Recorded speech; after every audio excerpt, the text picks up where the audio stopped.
Hurricane Milton posing a massive and historic threat to Florida's Gulf Coast. Now, Milton has been downgraded to a Category 4 hurricane after exploding in strength in just a matter of hours. And the storm is expected to bring a 15-foot storm surge. Neighbors along Florida's west coast are still recovering from Hurricane Helene. ABC's Jacqueline Lee is in Tampa for us now with the latest on the mandatory evacuations.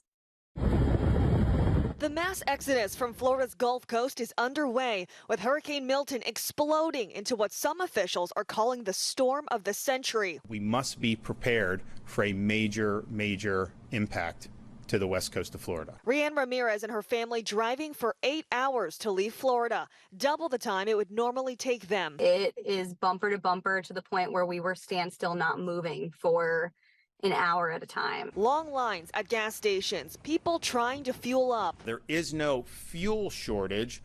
Fuel continues to arrive. Last night, 27 fuel trucks were escorted by the Florida Highway Patrol to deliver fuel. Hurricane hunters flying into the center of Milton, monitoring the historically rapid growth of the storm. Milton has quickly become the strongest hurricane in the Gulf in nearly 2 decades, fueled by warmer than usual water. Satellite images show the massive churn of the storm. While Milton is expected to weaken before making landfall as early as Wednesday night, the Tampa area could get hit with 15 inches of rain and a historic 15 feet of storm surge. I want to urge everyone, if you've been ordered to evacuate, those evacuations orders are serious and you absolutely must follow them. The White House says President Biden spoke with Florida's governor and the mayor of Tampa yesterday. I've directed this team to do everything it can to save lives and our communities, help our communities before, during, and after these extreme weather events. 5,000 National Guard troops activated. FEMA also providing help after Helene, now standing by with food and water. While Milton is still hundreds of miles away, it is still unclear exactly where it will make landfall. But if it does strike the Tampa Bay, it will be the first major hurricane to do so since 1921. This area is home to more than 3 million people.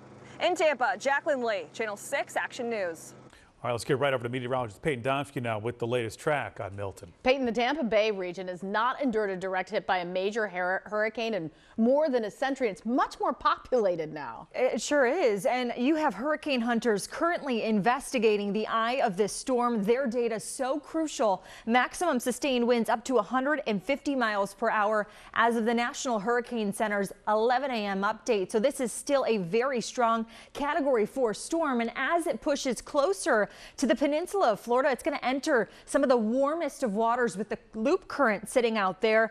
Landfall projected sometime late Wednesday through the overnight into Thursday morning as a major Category 3 storm, again around the Tampa Bay area, before it then strikes back out into the open waters of the Atlantic, but maintains hurricane status all the way across the peninsula of Florida. So central Florida from Cedar Key all the way down to Fort Myers, Daytona Beach to Melbourne, all under a hurricane warning at this hour. And I think one of the most impressive things with this storm center as it comes on shore, it is going to be so strong and expansive that this wind field is going to take over central Florida. Those hurricane force winds then continuing as it heads even closer to Cape Canaveral, Florida, as it pushes then off the eastern part of the peninsula. That storm surge is a huge thing. This is the #1 loss of life and property. 10 to 15 foot storm surge around the Tampa Bay area. And today here locally, it's seasonable. That continues through the day tomorrow. And we have some cool overnights ahead where extra layers may be a necessity. And we'll continue tracking Hurricane Milton as Florida braces for impact. Sarah, back to you. Okay, Peyton, thank you.